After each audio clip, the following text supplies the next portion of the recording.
It's time for Milberger's Gardening South Texas, live from Milberger's Landscaping and Nursery at 1604 in Bulverde Road. During the next 2 hours, our experts will help you with your gardening questions when you call 210-308-8867. That's 210-308-8867. Or come by Milberger's during the show and have your question answered in person. And now it's time for Milberger's Gardening South Texas on 9:30 a.m. The Answer.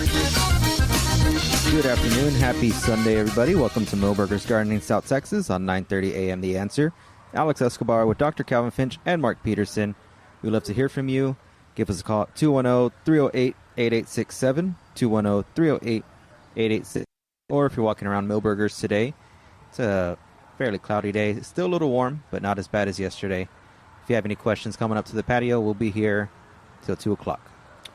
And we're especially interested in conversations about tomato yield and other vegetables. We've been harvest gardeners in the area have been harvesting a lot, including our pole big tomatoes. And I like the taste of them. They're not as large as the tycoons I've been harvesting, but about the same size as celebrities.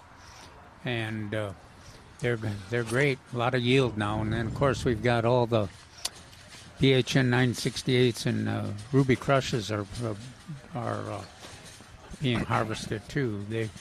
They start earlier and go longer than the big tomatoes, but it's a lot more difficult picking them than it is to pick the small ones.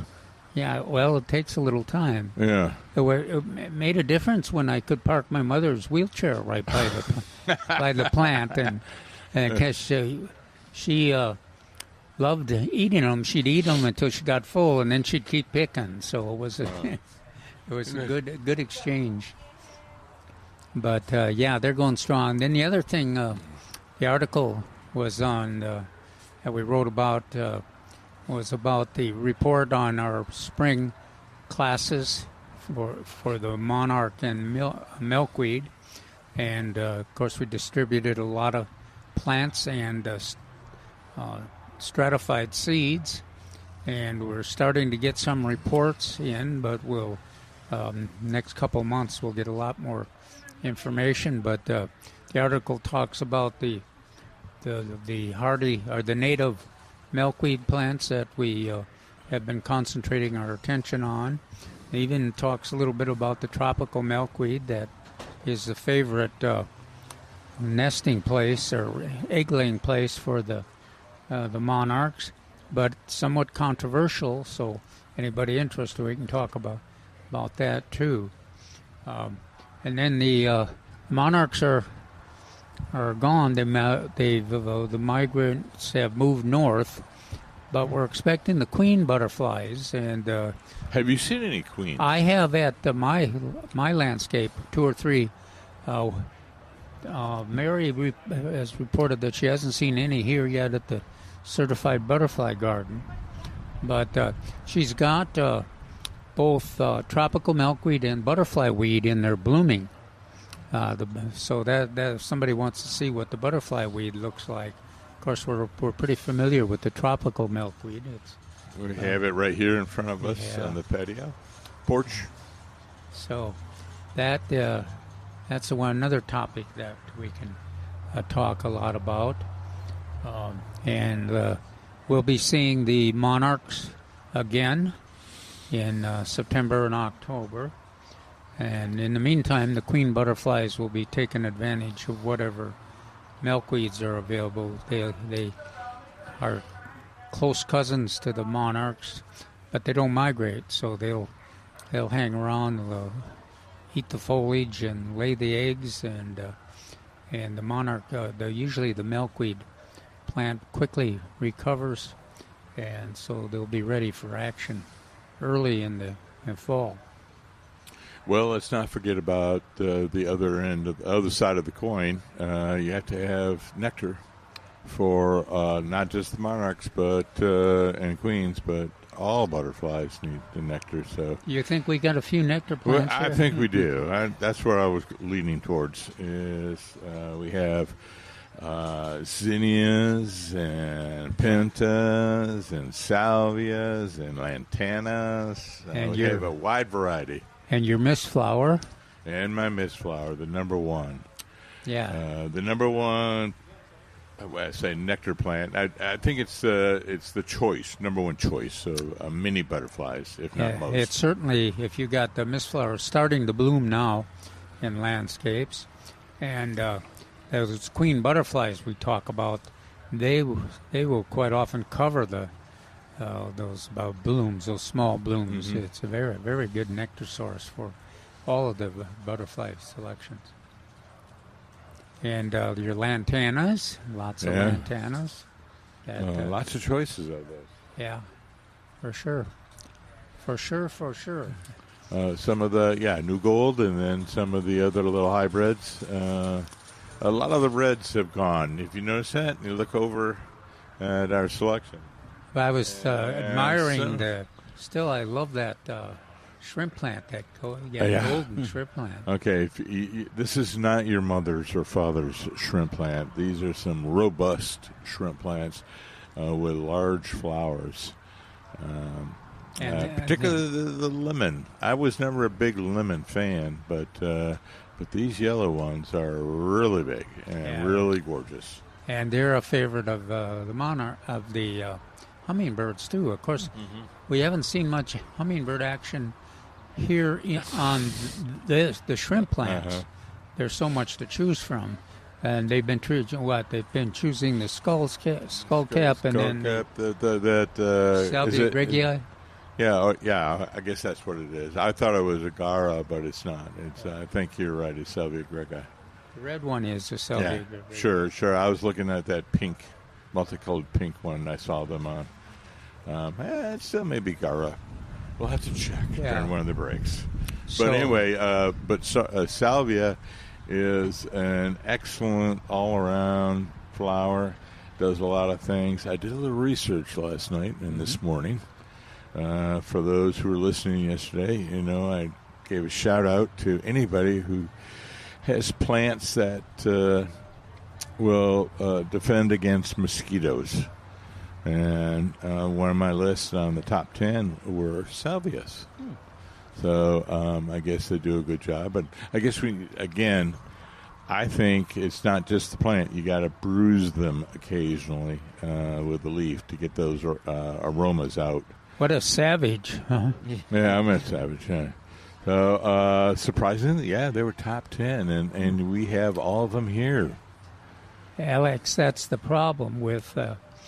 when you work with a lifelong forester, he has more of an appreciation and a love for his trees and the plants than he does for those animals out there and insects, But I don't know. I've been in a white cedar swamp, black spruce swamp in the middle of northern Michigan, and I don't have a lot of tolerance for mosquitoes.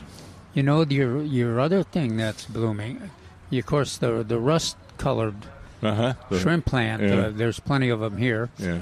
The other thing that's blooming out there in landscapes now, and we must have some. Right there. Turk's cap. Is that where you're going? Yeah, right there to your right. Some lovely, they're blowing in the wind right now. Oh, yeah. And those look really, really nice. Lots of flowers, large flowers. And another favorite of the hummingbirds. I've never understood that. Hummingbirds just love Turk's cap. And you can't hardly figure out where the nectar comes from. Yeah, I'm like, where's the nectar coming? But they can find it. And lots of blue-colored flowers out here, including the dwarf Ruellia, which is a good one of the plants we mention as a alternate to if your landscape is too shady for a lawn to prosper. There's a number of ground covers that are shade tolerant. One of them is the Dorferalia, and lots of, let's see, other ones, Asiatic jasmine. Asiatic jasmine, ajuga, monkey grass. I like the standard, not the small one, not the dwarf. What else? Old-fashioned ivy.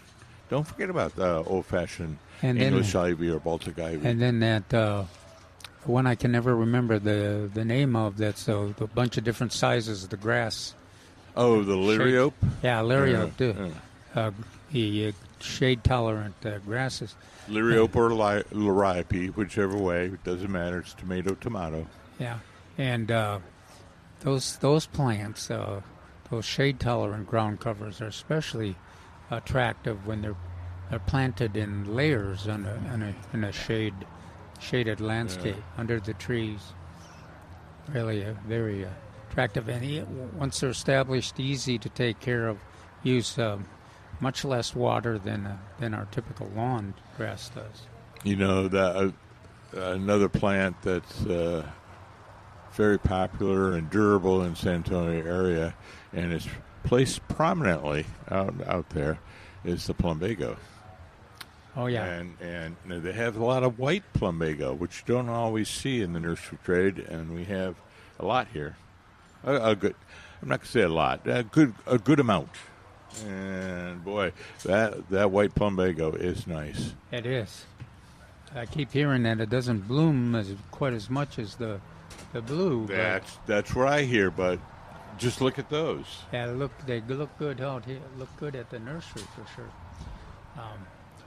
And then of course Alex is just going crazy, waiting to talk about all those plants that are on sale. Yeah, and a bunch of them are just getting loaded in onto a push cart right here, right in front of us. And you mentioned a few buy more. Mentioned a few that do attract butterflies.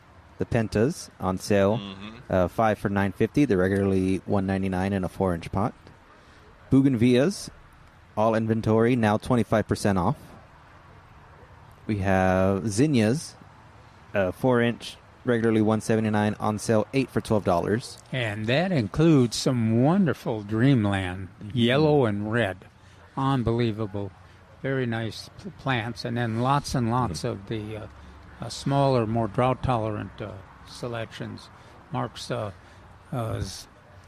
Zahara and the one I can never remember. Profusion.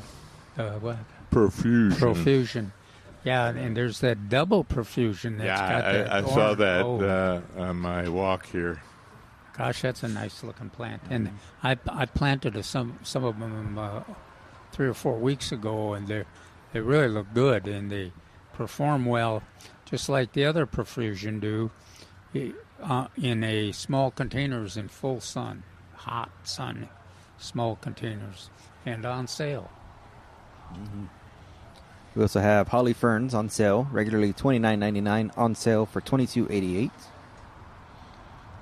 Roses. I just got to tell everyone where you can find those, because I've had some people ask me, and I always forget. So when you come into Milberger's and you see the 2-story house and you see us on the porch doing the program, go behind the building.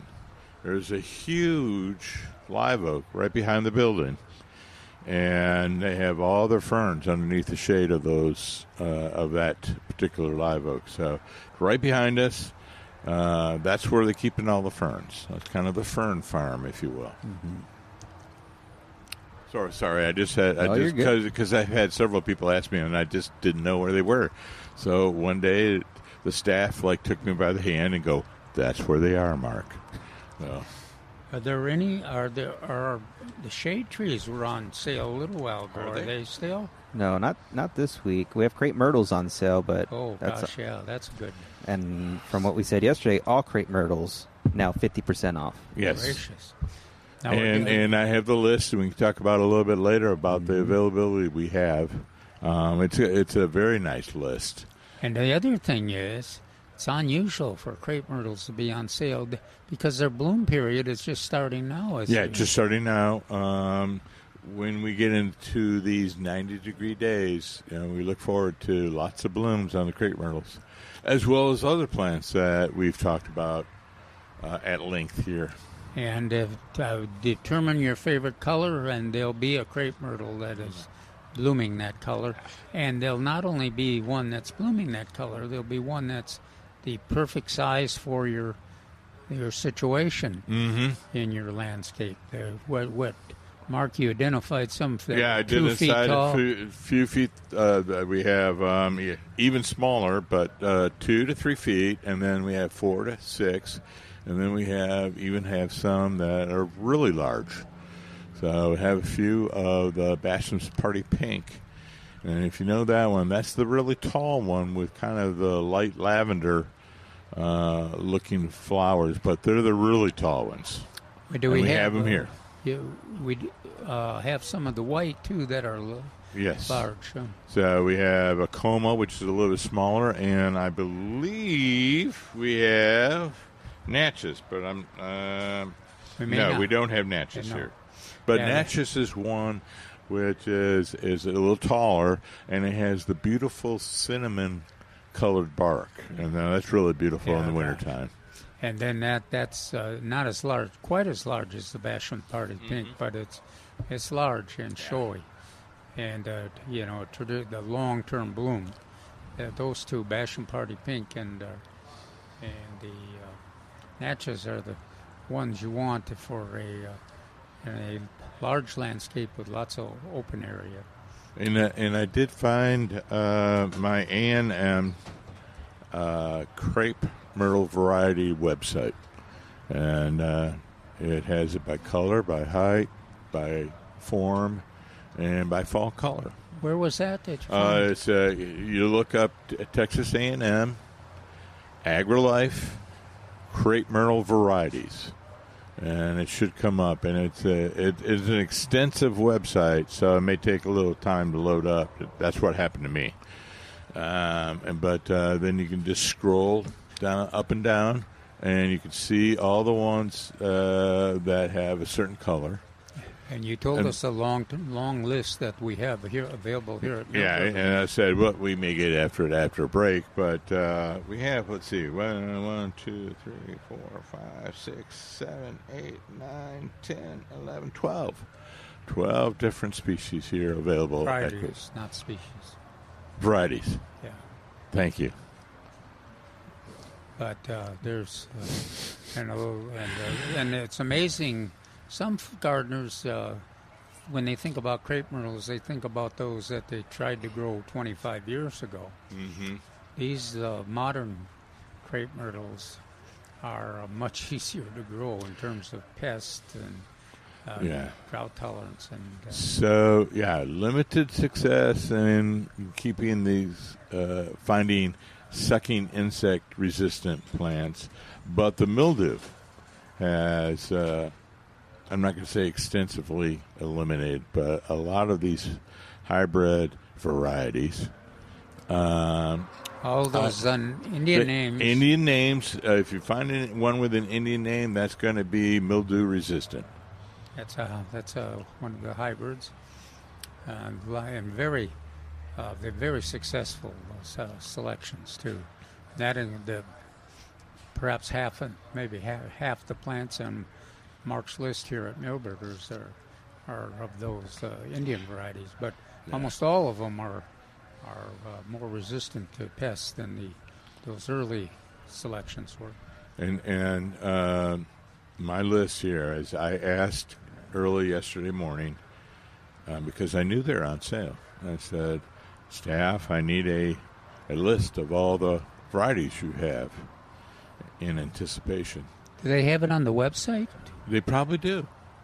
But asking you shall receive, and they gave it to me later on yesterday. So that's why I was very happy with it. We have lots of varieties on that. And they are located near the Big Tree and the Fern Farm. So behind the two-story building is where you can find some of them, or the majority of them. And just as a reminder, crepe myrtles, they are 50% off. And we'll talk a lot more about other sales we have going on when we get back. Give us a call at 210-308-8867. We'll be right back with Milberger's Gardening South Texas on 9:30 a.m. The Answer.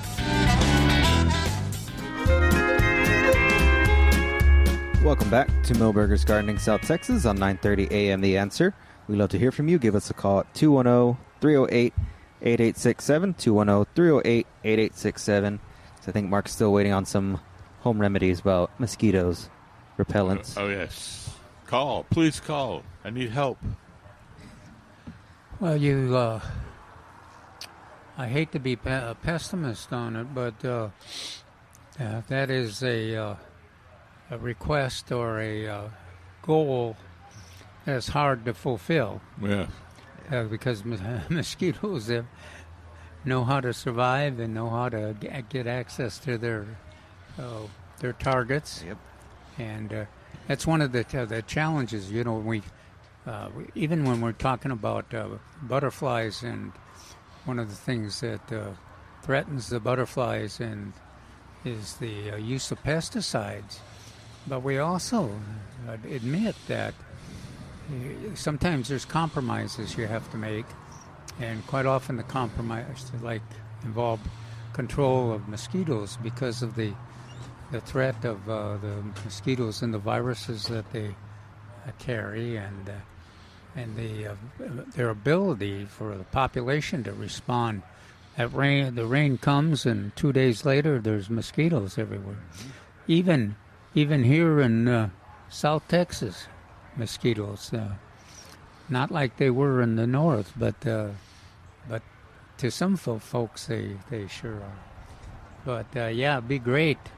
There are some people that do talk about plants, and that's what Mark's after, plants that have an impact on controlling mosquitoes or reducing the mosquito presence. And then there also are some techniques, pesticide techniques, that are pretty reasonable in terms of not attacking other populations like the butterflies that we want to produce. But yeah, if you got any ideas, give a call and let us know. And Mark, you've most of those plants that you've gotten reports on also have involved some kind of a breakage or well, I always found that just the plants themselves. Well, let's face it. I was skeptical, just by having these plants, and it would drive away the mosquitoes. And so you really have to have the scents that they produce in the air. So you have to kind of bruise them sometimes. So some of the ones I found, citronella, lemongrass, marigolds. That'd be kind of a nice one. I plant a lot of marigolds. Mint, particularly peppermint. We can grow several different mints, and now these are cool weather. The problem is they're cool weather plants. Hey, I better tell mine that they're cool weather plants. They should not be growing like they are. We do have a few here at Milberger's. Both spearmint and easy. They're very easy to grow. Very easy, and then during the cool season, they're kind of they can get out of control. So keep them in a container, a large container. Let's see, catnip. That also is anti-mosquito. What's this one? Sage. I already mentioned. So you get cats, Alex, instead of the mosquitoes. And here's one that may not be for us. It's petunias, except in the photo that they use here, it's actually a wave or a Laura Bush. Speaking of we do. Speaking of the wave, look at that dark. Yeah. That dark. Is that a red? You think you could describe it? And one of the blood red. Yeah. Wave over there. So that's what you want. You want one of these waves or Laura, not Laura. Laura Bush. Laura Bush, okay. Yeah, those are, well, they used to be on sale. Are they still on sale? No, No. I think those were a couple of weeks ago. Yeah. And then some of these herbs. Rosemary, we can grow rosemary.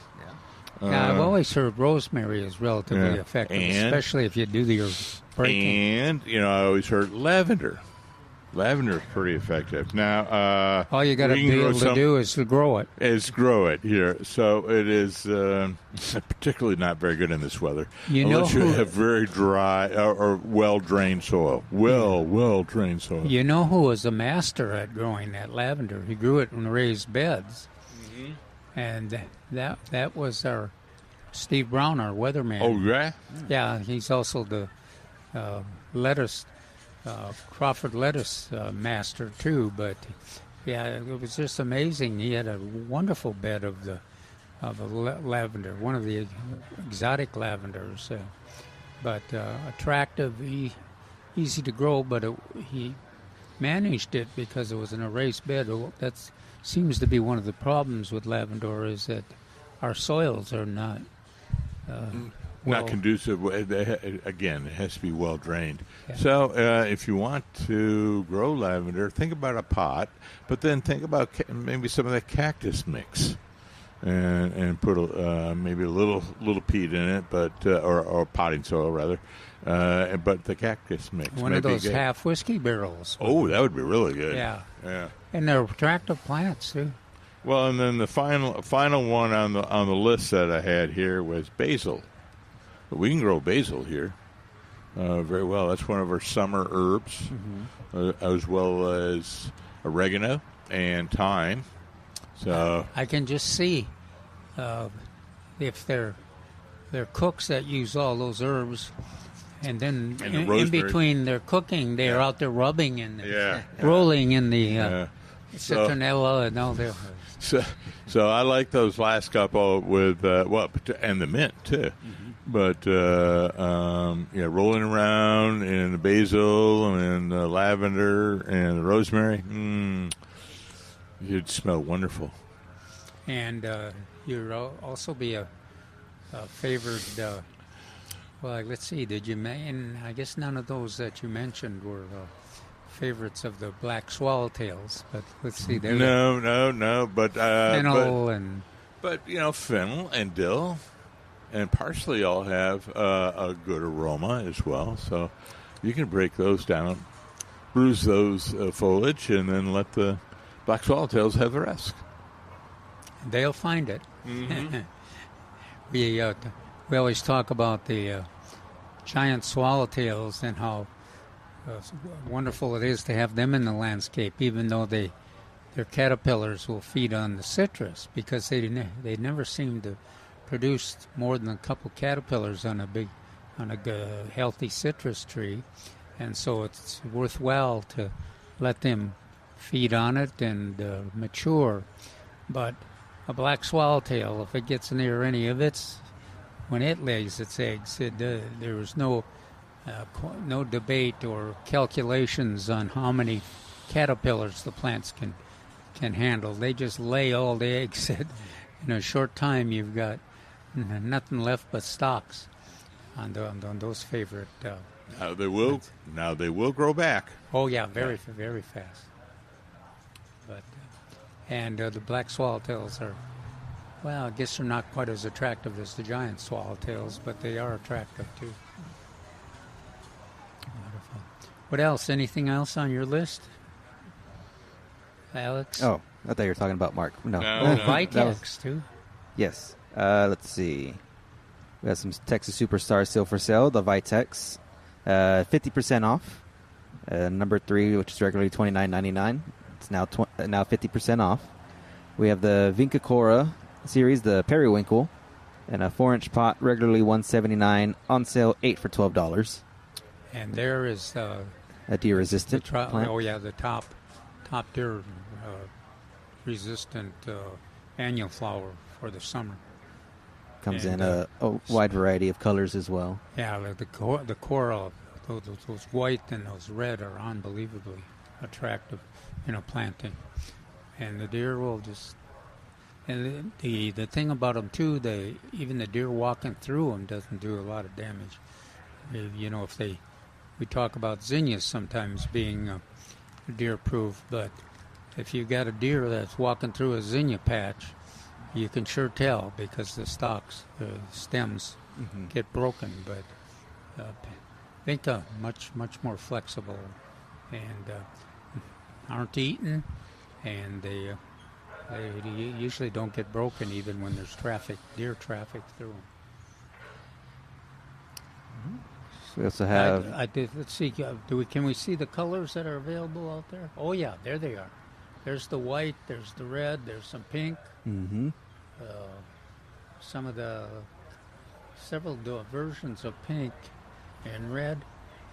Some of the red with the white centers.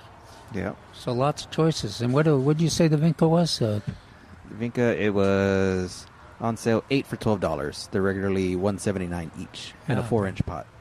Yeah, gosh, you can make a nice planting. Mm-hmm. Mark and I both like that. The whites and the reds together. It's hard to beat the color, especially those pure whites. Mm-hmm. Gosh, I like those. We also have Star Jasmine, values at $34.99, on sale $28.88 or 2 for $50. Deer don't eat those either. No. I know we had a guest come up yesterday. They had some questions about their Star Jasmine. It was just too much watering. Was that the issue, or? Well, we were trying to figure that out. Well, the timer was set for 10 minutes every day. Mm-hmm. And frankly, that's going to keep the top layers wet, sopping wet. But it's not going to get down to the roots very well. So you want to shorten the frequency and increase the duration. Plus, complicating that was that he was talking about a plant that was growing like 8 feet tall. And so I suspect, just like Mark says, I suspect that an inch below or 2 inches below the surface, you have dry soil. And the plant, as drought tolerant as it is, was having trouble getting enough moisture to support that 8-foot top loaded with foliage and growing up a storm. And then I also like the fact that Mark brought up about the weight of the Star Jasmine. Yeah. They lean rather than climb and twine. Yeah. So if you get a big wind, or the reason I'm giggling is that I've experienced that. You have experienced that, yeah. Go out there, you got this fence that's usually covered with that's jasmine, and then you look out there, and then it's blown over, and it's covering half the backyard. I didn't realize that was 20 feet tall. You know? Why we thought it may have been a little, maybe in part of it was a fungal on the leaf, and we didn't describe it very well. I'm driving home, I'm like, we didn't describe it very well on the radio. Well, so what we look at is on the leaves there was a necrotic area, a dead area, and then it was surrounded by some different colors, a red color and a little different color, a little pink maybe. And that's classic fungal or disease issue where it starts in one little area and then expands out, and it's usually a discoloration of the leaf. And so that led me to think, well, there was some management issues, and then maybe this weather allowed a fungus to develop on the leaf. Now, what we said, both of us said at the end, it says, don't worry about it. It's not necessary to purchase anything. It will grow out of it.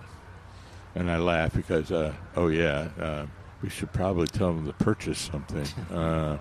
But we're not here to increase sales totally. I'm looking around for Peter. But I didn't think, I thought that it would grow out of it. Confederate jasmine and star jasmine is a very hardy species. It's one of the ones we recommend. One of the vines we recommend. I mentioned to them, too, that to expect a bit of a retreat as that fungal growth and that response to being stressed from the water and all, as the plant adjusted to a growth rate and an amount of foliage that it could support with the soil that was available and the moisture was available, and that's where it would prosper and have the usual performance and appearance of the jasmine, because it fits into whatever landscape situation you're giving it. It's going to do a good job in it. Yeah, it's a great plant, and another deer-proof plant. So I'll say it usually takes over a trellis pretty quickly or leans on it. How do you, I guess, maintain it or keep it from? Well, the fortunate thing is it's a steady grower. It's not going to move very quickly. So you'll have time to spot. So you plan ahead. That's what we're telling everybody is make sure that the frame that it's on, whether it be a fence or trellis or arch, make sure it's a sturdy one. And it will continue to grow. And then it's kind of like out of sight, out of mind. It will continue to grow, and then you forget about it, and then a year later you're going, oh, my, how big it's grown. Some gardeners will actually if they've got a substantial enough background for it to grow on, they'll actually kind of tangle it in there, or tangle is not a good word, just entwine it a little bit in between the metal parts of the trellis or the wood parts of the trellis, so that it eliminates the chance that, as part of the chance that it's going to get blown over. Yeah, you're assisting its growth habit. And so sometimes you just take a couple of twines and go over here to balance out the arch or the fence or the trellis. You do that sometimes. Sometimes you see, it's all on one side, and that may be a light issue as well. And try to get it back all so that's balanced. Would you have it more in sun rather than being in the shade, or does it work well in both? I would say sun. Sun. But it will tolerate some shade. Some shade. Gotcha. More foliage and less bloom. But it does do a pretty fair job in the shade. Yeah. All right. We're going to take a quick break. There's some of Mark's Angelonia over there. We haven't talked much about it, but there is a nice display of that Angelonia. There is. All right. We're going to take a quick break. Give us a call at 210-308-8867. We'll be right back with Milberger's Gardening South Texas on 9:30 a.m. The Answer.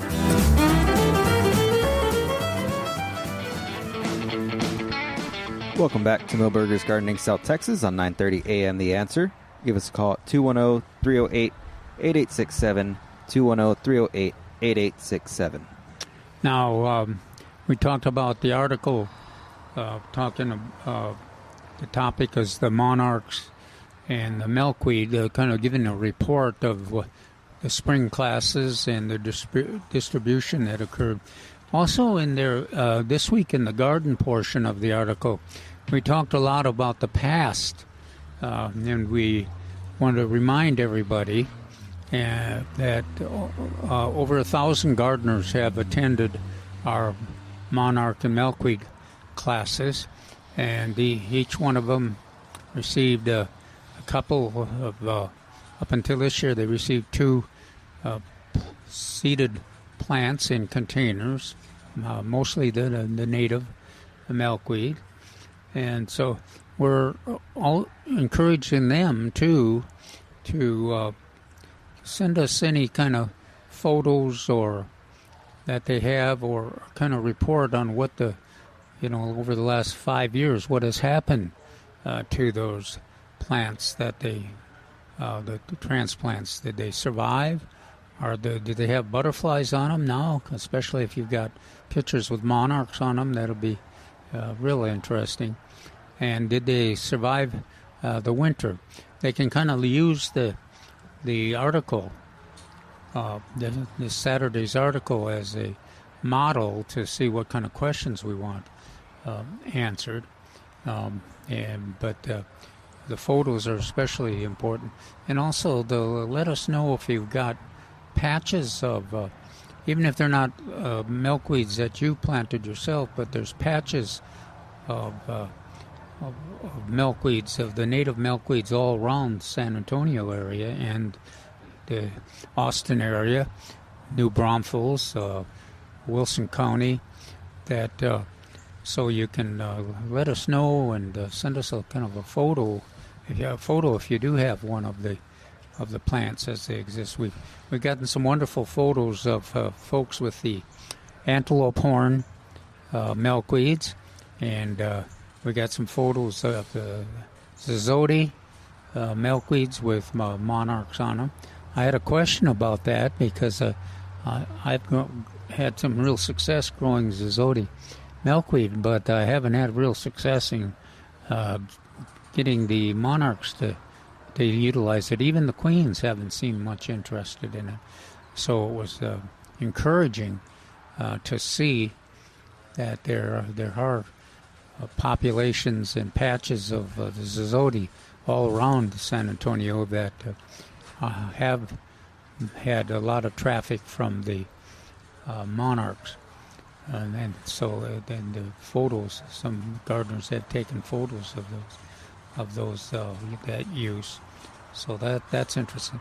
One of the things is that the Zizotes have always been one of the easiest to get to germinate from the seed. Mm-hmm. And we haven't even needed to scarify the seed. It just usually come up. Now this spring was an exception. None of the Zizote seed was successful in our preparations for the classes, which was strange. We expected that from the swamp because it usually does better in the fall, but not from the Zizote. But it does happen, so that's a result. But if you're participating, you're one of the 1,000 individuals that have participated in the classes over the 5 years, see if you can't collect some data on the situation with the milkweed in your area, and especially the situation with the milkweed that you've planted, and the success or lack of success that you've had it. Maybe later we'll talk a little bit. We've had several questions from gardeners why we're scarifying milkweed seed. Most of us think of it as a weed. Yeah. And why should you, as a weed that grows a lot of areas and gets so tough that it's hard to get rid of? Why is it so hard to get it established? And why, when we distribute the seed this year, why did we have to scarify it rather than just give everybody some seed? So, should we talk about that now, or you want to? I was going to say, it's all for science. It's for science. We can hold off. We got about 5 minutes before we hit the top of the hour, so I think when we come back from the news, we'll talk more about that. But we do have a couple more items for sale that we haven't mentioned. I know we talked before the break a lot about the Star Jasmine. Again, it is on sale for $28.88 or 2 for $50.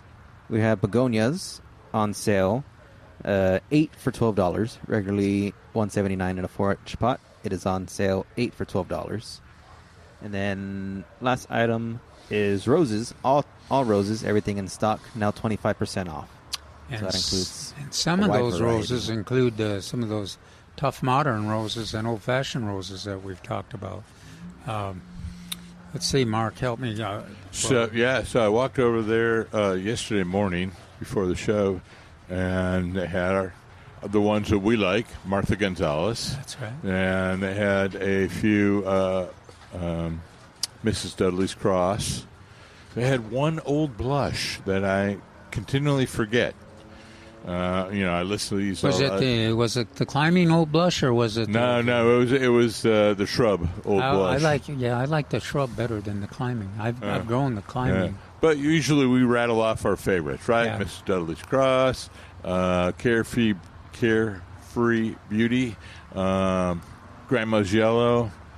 Which are the other ones we like? And the big long. And then the Metabolist. And then I always forget. I think we at one point had a few Metabolists over here. Yes. Did you see any? So yes, we do. So I was going to mention that as well.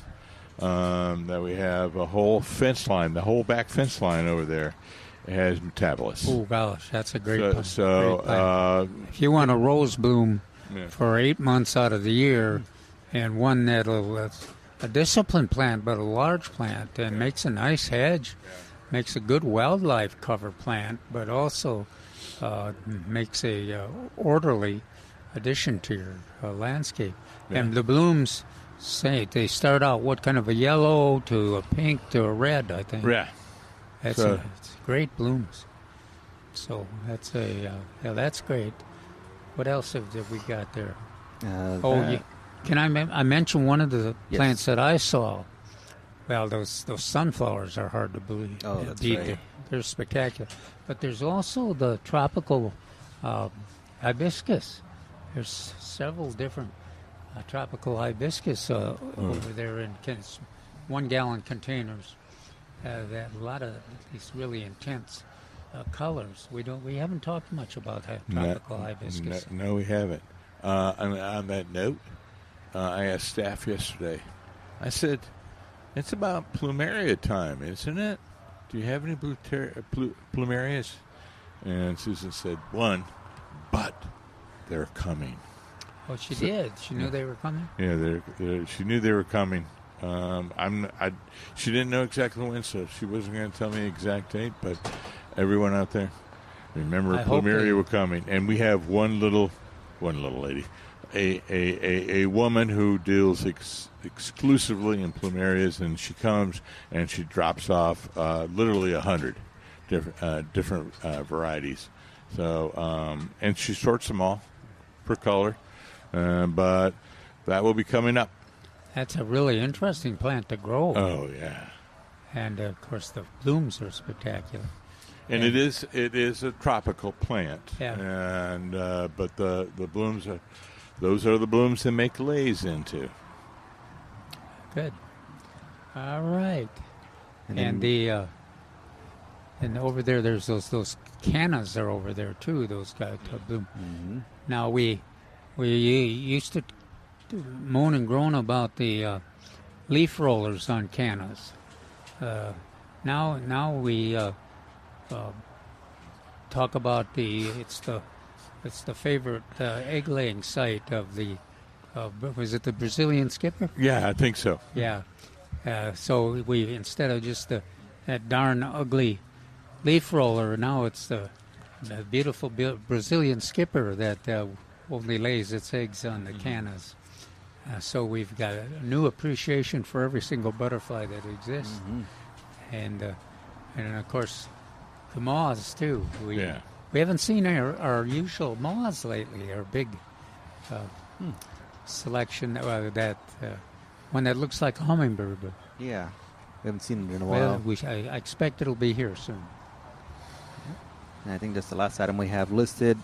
Milberger's Premium Lawn and Garden Fertilizer, the 1959 analysis, or mix. 40-pound bag, covers 7,600 square feet, only $49.99. And that you can use for almost all of your landscape. Mm-hmm. The lawn, trees, vegetable garden, flower garden. The only place you wouldn't use it is in containers. In containers, right. All right, we got one more hour in our show. We're going to be right back with Milberger's Gardening South Texas on 9:30 a.m. The Answer.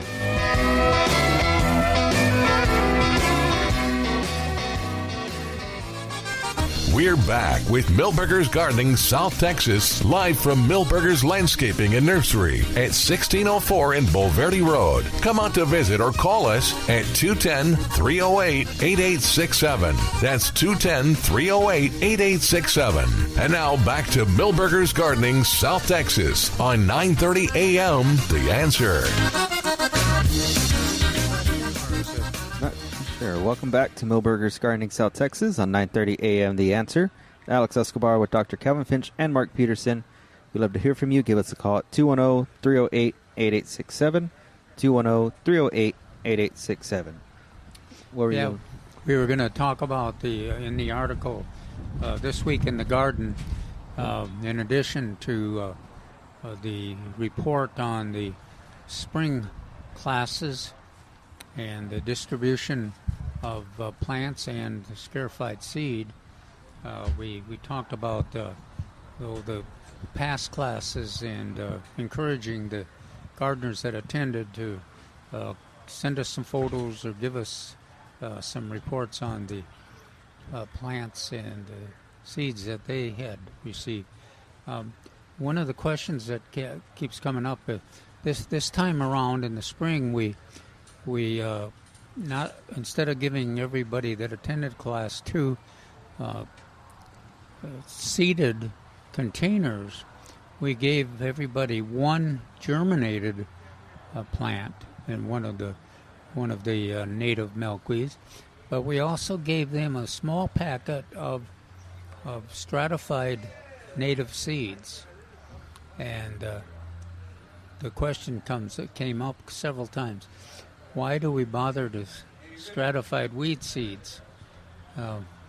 Because these are weed seeds, just like wildflowers that will come up over 6 or 7 or 10 years. Some of them, a few, not a lot, not everyone.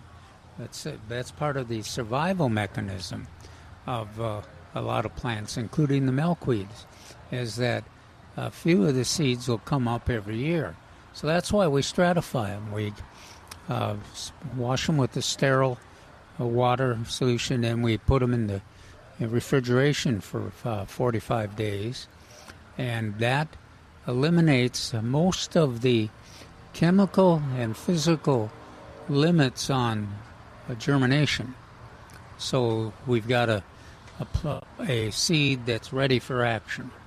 Now we'll see if that turned out, but it sounds like it. The first reports we're getting, it sounds like that the germination rate on the scarified seed that we distributed to the class attendees was nearly as high as it is when we do it in our lab. And the difference there is we take it directly from the refrigerator, and then do the planting. And what we had to do here is you take it from the refrigerator and then put it in a little container, and then we have to rely on the gardener to get it planted before it loses that stratification effect. So that's why you can have milkweed, even though it's traditionally a tough weed. We want all the seed to germinate, not just one out of 25 seeds that would contribute to a long-term survival of the species. Mark, anything you want to add to that? No, just want to make sure that everyone understands scarification. Do we do that for shade tree seed? Yes. Not so much, but only for specific species. And I'm stalling. Usually pod. Trees that have pods. So maybe... Well, the classic is Texas mountain laurel, right? So for a long time we could not grow them. Well, we learned, and this is due a lot to Jerry's work regarding the bluebonnets. So transferring some of that information over to Texas mountain laurel and get a higher germination rate now because of that scarification on those seeds. Various chemical or physical techniques used. And but I'm also thinking honey locust or black locust or not so much oaks, but we do know that certain oaks require a 2-year period. Most of the red oaks, 2-year period to germinate. So you may want to accelerate that with some cold and scarification to increase their germination rate in a shorter period of time. So yeah, we do similar things for trees, but it will depend on the tree species. Yeah. Okay, and if anybody has any questions on that scarification or wants to pursue that further, go ahead, give us a call. And also, if you have some of those the milkweed patches that are growing close to your landscape, it would be great if you wanted to give us a call and just give us a rough idea. You say it's like the report we got that the antelope horn patch in Bernie, to where there was a 20-acre patch that we got some photos from one of our master gardeners, and then of course the zizodies. It'd be interesting to find out if there's some patches where the green milkweed is growing. Now, butterfly weed too is. That one is spread quite a bit, a whole area of this area, because it's such almost as attractive as the tropical. I do. It has a very similar color arrangement. Sometimes a little bit more yellow. Yeah. And in fact, if you want to compare the tropical to the butterfly weed. Milberger's Certified Butterfly Garden has both of them blooming here now, and you can see why people like the butterfly weed. That bloom is golden, and there's a number of selections that have when you go to the internet and you look for butterfly weed, you get a lot of choices in terms of the colors. And I was going to say, on the other species, a lot of them have flowers that are acquired taste. Means a lot. Most of them are nondescript or kind of bland. Some of them have to be identified as flowers because they're not obvious.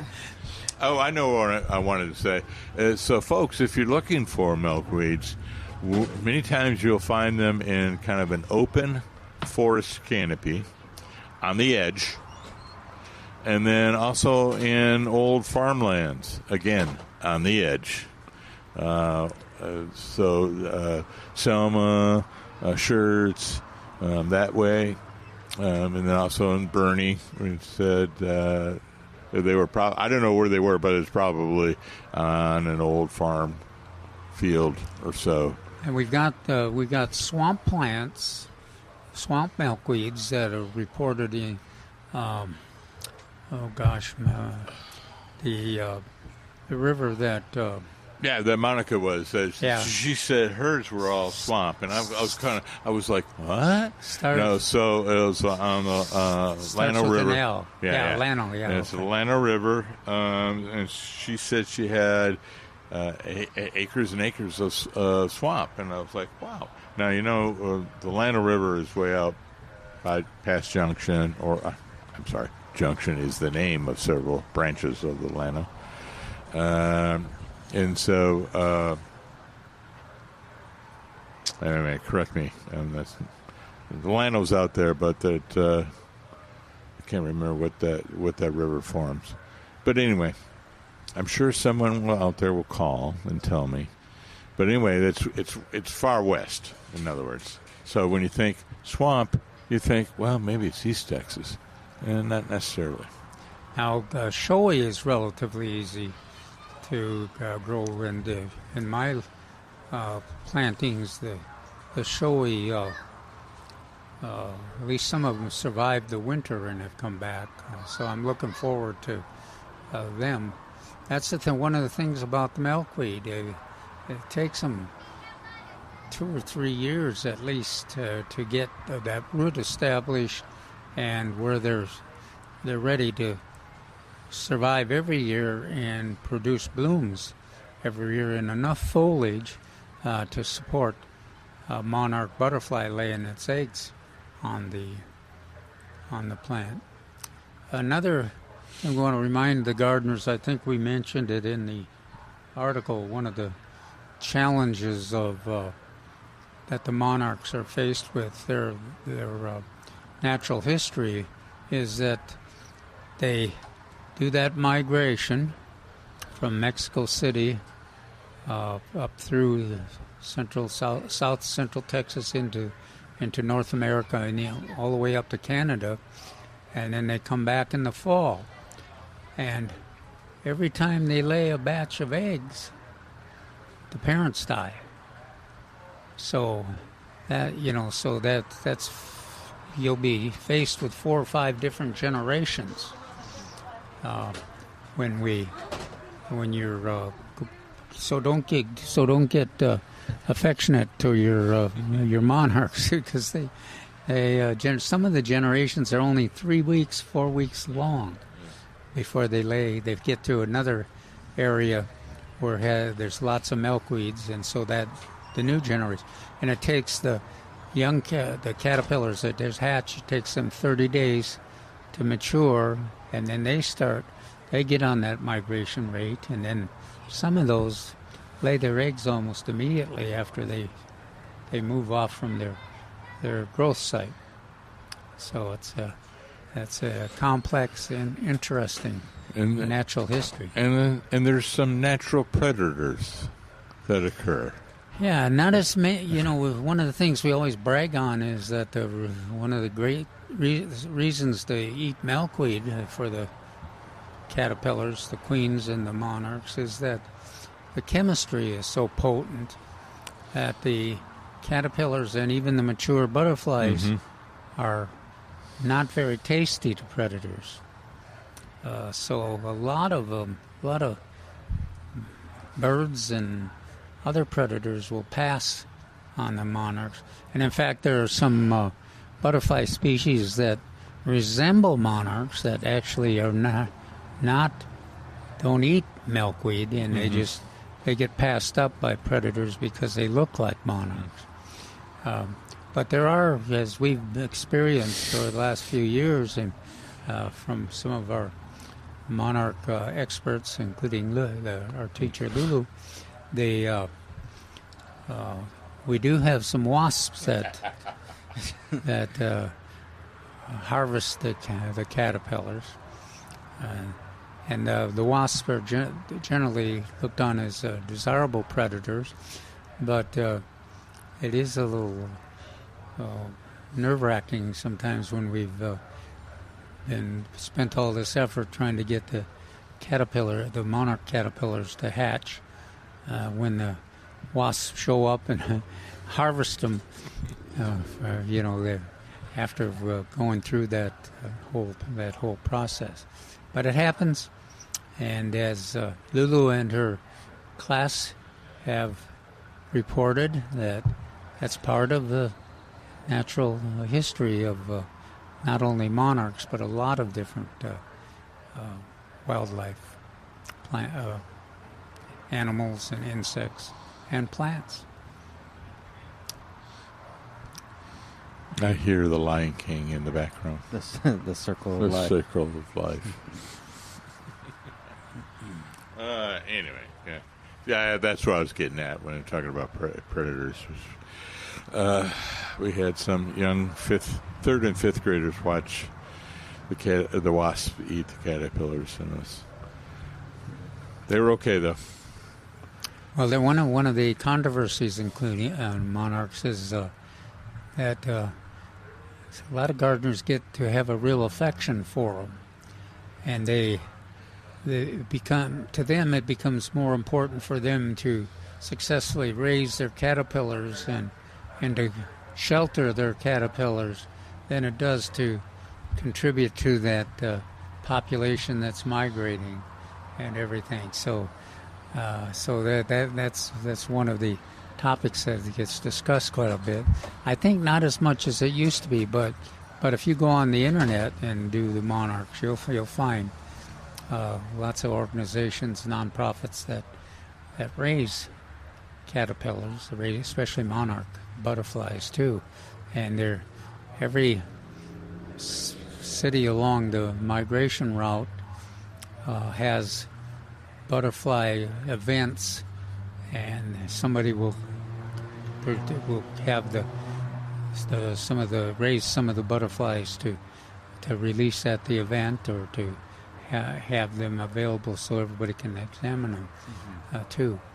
But it's a question whether that contributes to the overall success of the population, or if it's just an affection we have for a particular type of wildlife.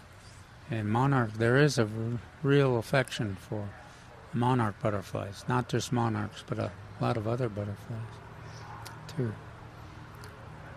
And we have a great selection here in the San Antonio area, and we should be seeing them soon. Here at Milberger's. I think that's your job, Alex, is to get where. Of course, you've brought in your hummingbird. That's true. Hopefully, we can get some more, and then I guess for selection of milk's weeds, if people want to know when they get them here at Milberger's, they can get in contact with the store, correct? Yeah, we'd like to. We're asking about the milkweed. We usually have butterfly weed and a few other selections. We do have tropical. We have a great selection of tropicals. Most of them are in bloom. Another thing that we're waiting for with real eagerness are the porterweed, because porterweed has so attractive to the pollinators, including the butterflies. So we can't wait to get some more of those red-flowered dwarf porterweeds, and then there's some of the blue-flowered too. But so far we haven't got a report when we could expect them. But I'm sure there will be some that show up, because every year we've got some, and they go fast. I'm sure they do. All right. Well, I was going to say, Neil Sperry had an article after the break, because I'm going to ask Calvin about that question. All right. We'll get to that right after this break. Give us a call, 210-308-8867. We're going to be right back with Milberger's Gardening, South Texas, on 9:30 a.m. The Answer.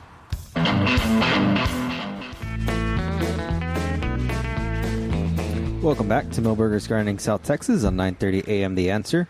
Give us a call at 210-308-8867, 210-308-8867.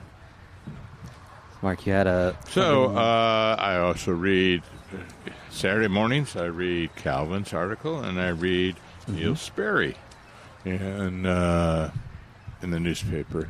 And one of his writers, inquirers, said, our peaches have all been ruined. They started turning bad, and then they fell off to rot. And what can be done to stop it?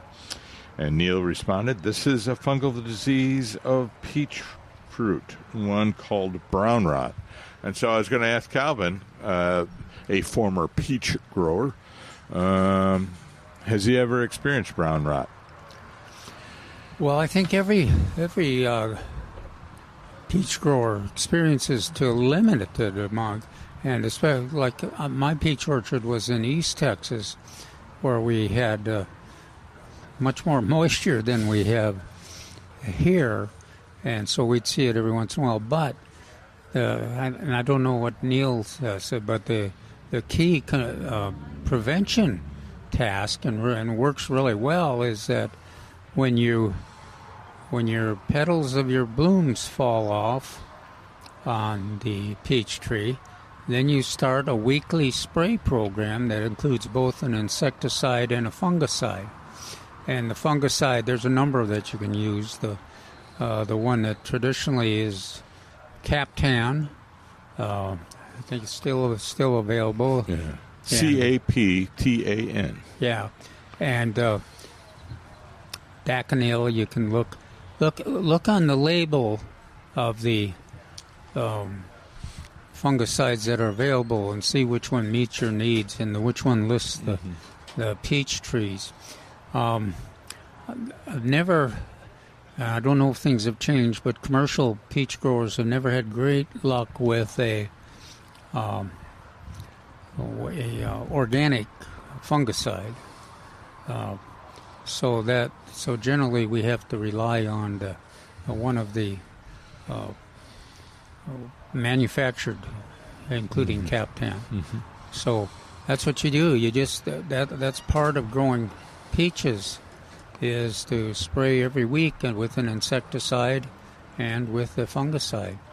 Now, would this year be worse than other years because of the rainfall? I think you're absolutely right, Mark. That this year here, now in East Texas, every spring seemed like it was rainy, but here we've had this dose of rain we've had would mean that we get especially sensitive to the fungus growth that shows up.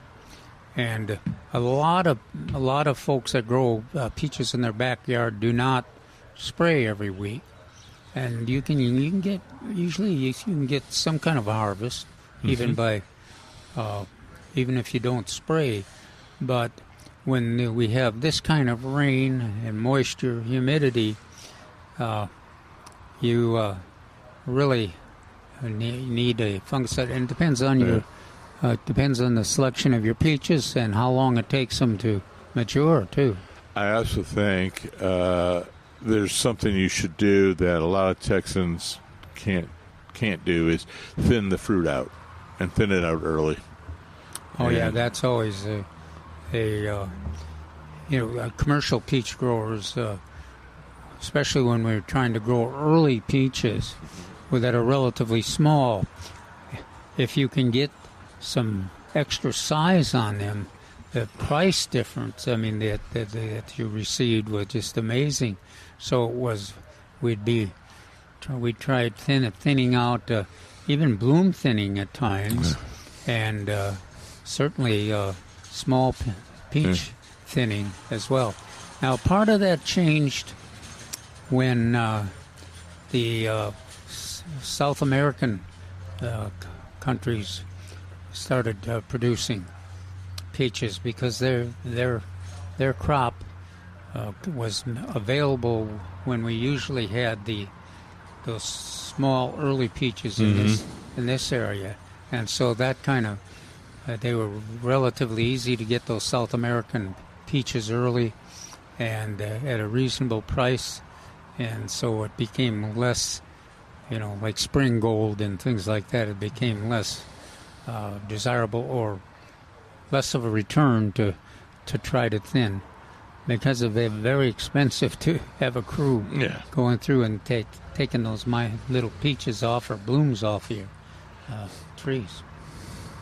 So that's a good that was a good question. Yeah, because I'd read it and I didn't know too much about it other than what it is, but I was also wondering about this blessed rain that we've had, and then you could say it more accent by this blessed rain.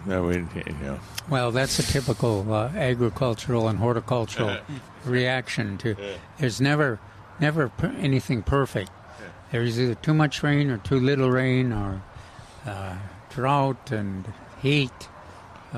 Take your choice. We'll find an excuse for every crop variation that occurs. Oh, I also, so he had a question about grasses that was dying at St. Augustine, and he answered as brown patch, and I went, it could be brown patch, but it could be pretty early for brown patch. Yeah, right. And that's what I thought. I said he didn't ask the question about how much shade this writer, had, and that immediately what I thought. But there was a side question. He said, could it be moles? Now, here's the trick for everyone out there. There's voles, or there's moles, and there's voles. Now, which one do you think is a meat eater, and which one do you think is a vegetarian? It's an easy way to remember. So voles are vegetarians. They eat roots and grasses and any kind of vegetation roots. And they're above the ground. But you know what? They use the tunnels of the moles. And the moles are the meat eaters. And they'll eat grubs and other little insects in the ground. So it's not always desirable to control the moles, huh? There you go. That is so for our friends down. Now they have gophers down in Wilson County. So, but for everyone else, if the first thing in response to you see these little tunnels, you go oh, moles. Well, moles sometimes are good, or they're not the problem. In other words, it's the voles. But the voles are little mice, or they look like mice. Voles look like moles. There you go. Problem. Moles look like little shrews, and they eat, but they're good. They're beneficial. Nothing simple about. But I thought that was really good. I was reading that, and that was an old mnemonic device. Voles v. vegetarians. Did Neil pick that up too? No. That was too esoteric. Nah, that's something I learned a long, long time ago, and I had forgotten until I read that. I went, oh, yeah, what was that mnemonic device again? What was that? So, there you go. Now, Alex, the last list of sale items you had included, one of them was one of the hollies, and the other one was included, it had boxwood. Is the list have any of those shrubs on it? No. One of them had the viburnum. That was last week, and they're still on sale, right? But not for sale.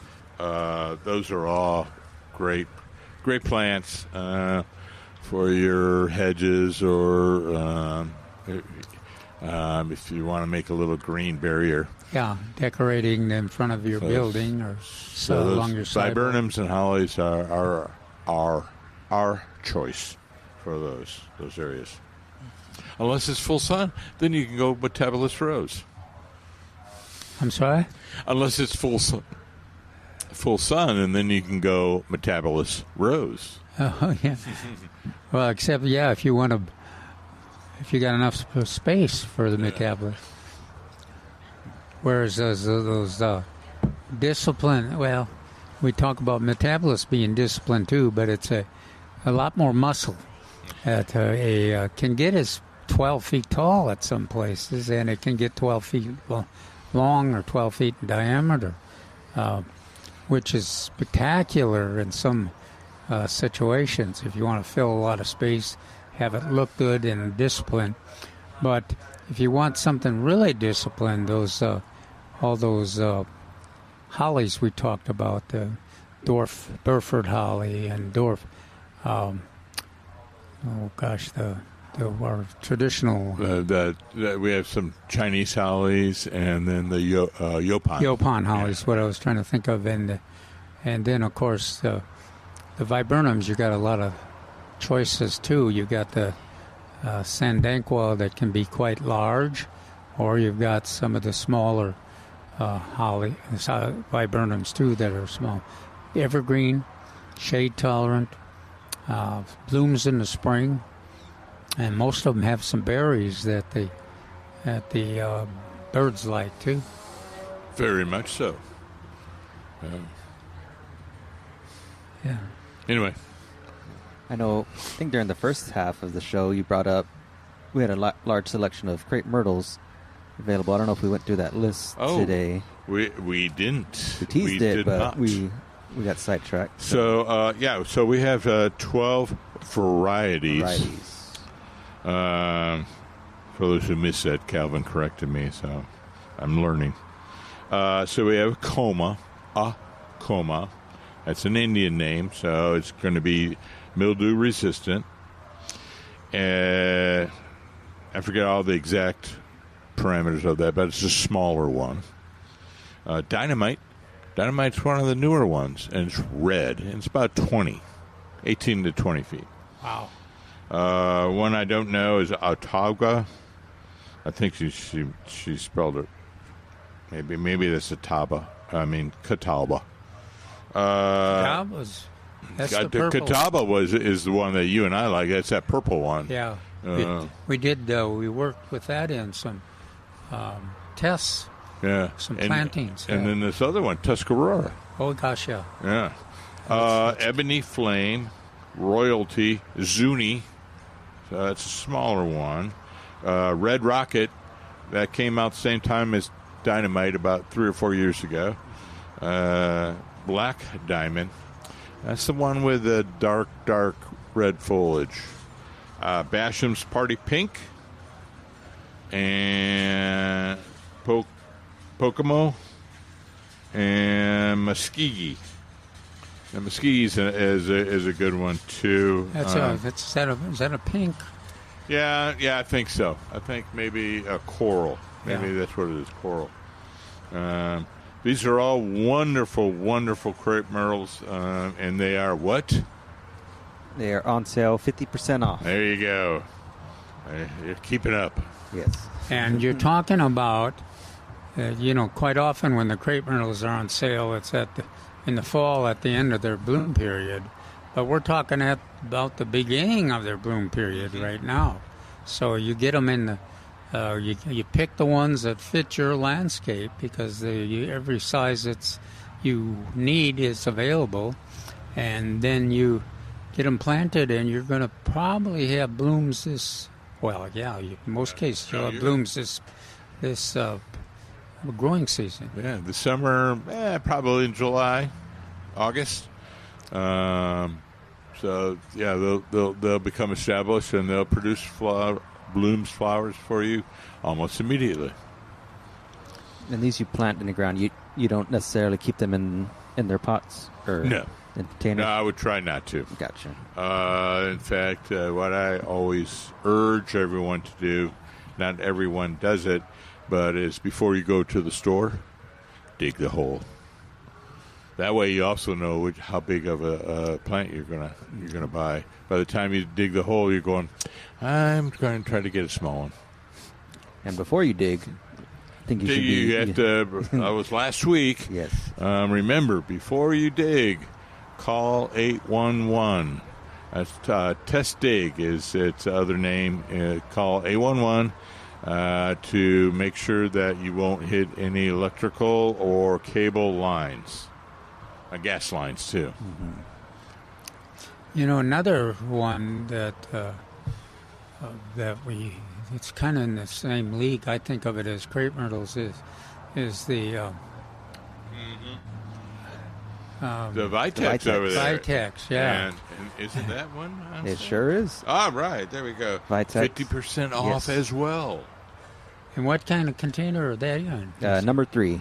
Oh, wow, 3 gallon. That basically 3 gallon. Mm-hmm. So that's a pretty big plant. Plus they grow fast too. So you'll have some blooms this summer on that plant, and then that's a very versatile plant. Now it's going to grow as much as you let it grow, but it also can be pruned any shape or size that you want it. Some gardeners even cut it back to the ground sometimes during each growing season, so that they can get a second growth and bloom period.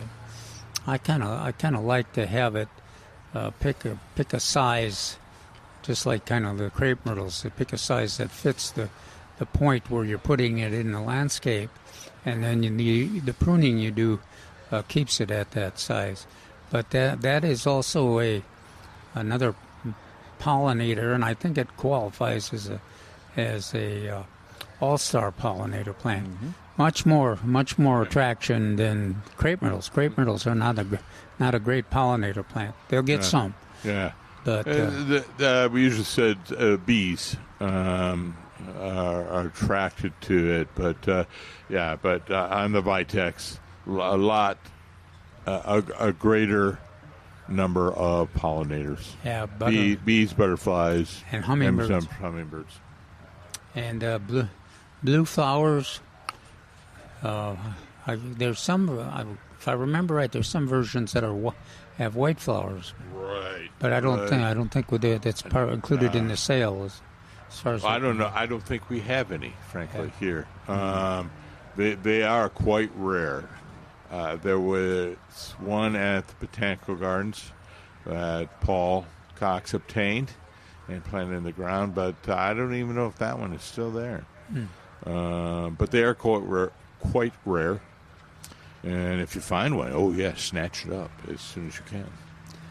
And they, as far as I can tell, they do well, at least in my landscape, they do well in sun or shade.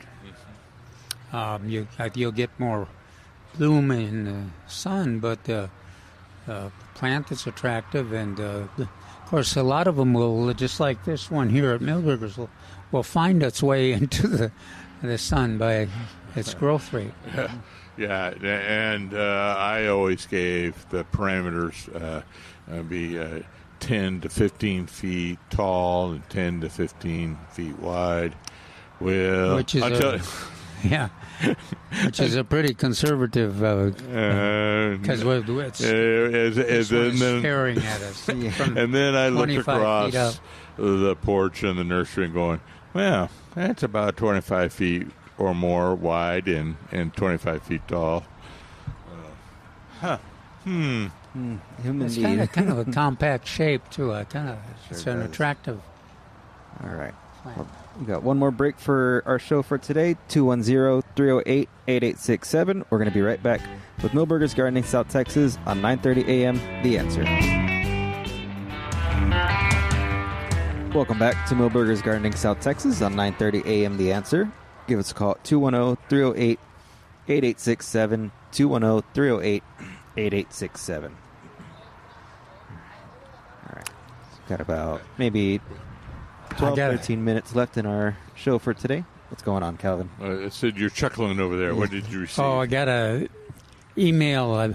I believe it's from our teacher, Lulu. She sent a picture of her zinnia patch, and then she talked about one of her 7-year-old students that was in her special group with the butterfly class, and the 7-year-old would tell her about his garden every day, how it was doing, and about his caterpillars.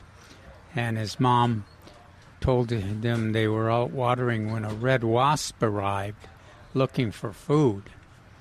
And the 7-year-old screamed, "Do not take caterpillars. Take the ugly moth caterpillars."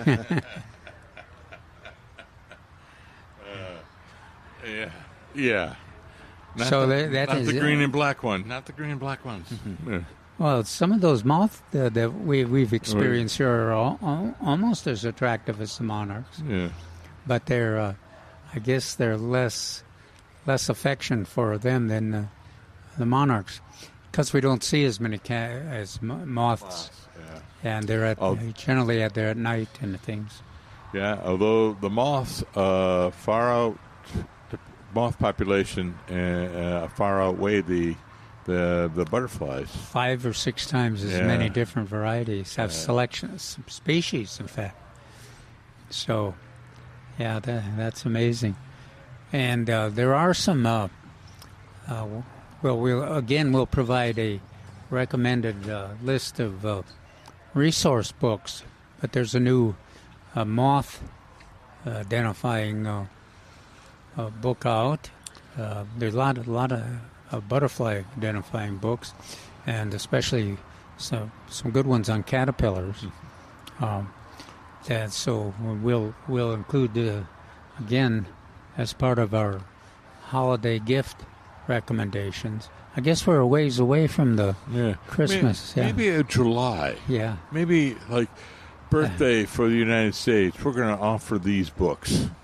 Yeah, suggest these books. There's some wonderful books, and of course we do have one of them, and at one of my favorites here at Milberger's, Dr. Greg Grant's book that we brag on. I don't remember the title of it anymore. Texas Home Landscaping, 48 different landscapes for you to choose from.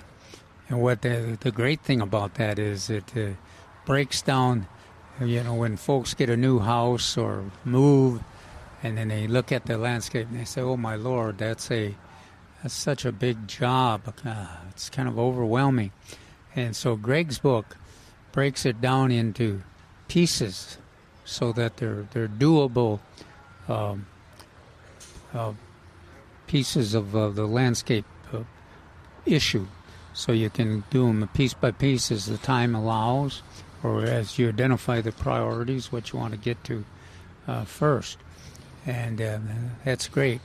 And, of course, Greg's a wonderful writer and does a good job of photography. So the publication is, and it's hard to match him in terms of horticulture knowledge too. So it's worth it. Next time you're here at Milberger's, kind of look at that book, and see if that isn't something that you want as a resource book in your library at home. And I did mention that Greg just got his PhD, and we I don't remember we still haven't found out. Every week we mention it. We're going to find out where it was from, and then we forget. Yeah, he worked for a number of years Of course, he was the extension agent here in San Antonio for Bexar County for several years, and then he worked for. Now he's an extension agent out in North Texas. Yeah, I can't remember which one, Tyler or Nacogdoches or one of those counties. I think it's Tyler. But he also worked for the Stephen F. Austin University. And he worked for Flower, the big commercial wholesaler just west of town. I can't remember what it is now. It's gone through several names. That's why I can't remember. Yeah. So that book is available. And of course, there's a number of Greg Grant has co-authored and authored a number of different books. All of them are really interesting and worthy of checking out. You can go on the website to look at them, or your favorite bookstore. There'll be several of them there. Or come to Milberger's and get the Texas Home Landscaping. I highly recommend it. It really does break your landscaping job into small bites, which is always preferable. And you finish all the steps, and all of a sudden you look over and go, "Oh, the job's done." Okay, now we can tackle the next step. The inside. So it's great, yeah. Lots of wonderful books on gardening. I'm amazed that, 30 years ago, a little more than 30 years ago, when we started working here, the selection of books was pretty much limited to authors from other areas in the north, a lot of them. Mm-hmm. Now there's just a lot of wonderful publications that kind of concentrate their attention on this area and Texas and the South. Mm-hmm. So Can't go wrong by looking for something. I created a list of what I call the Texas Library, Gardening Library.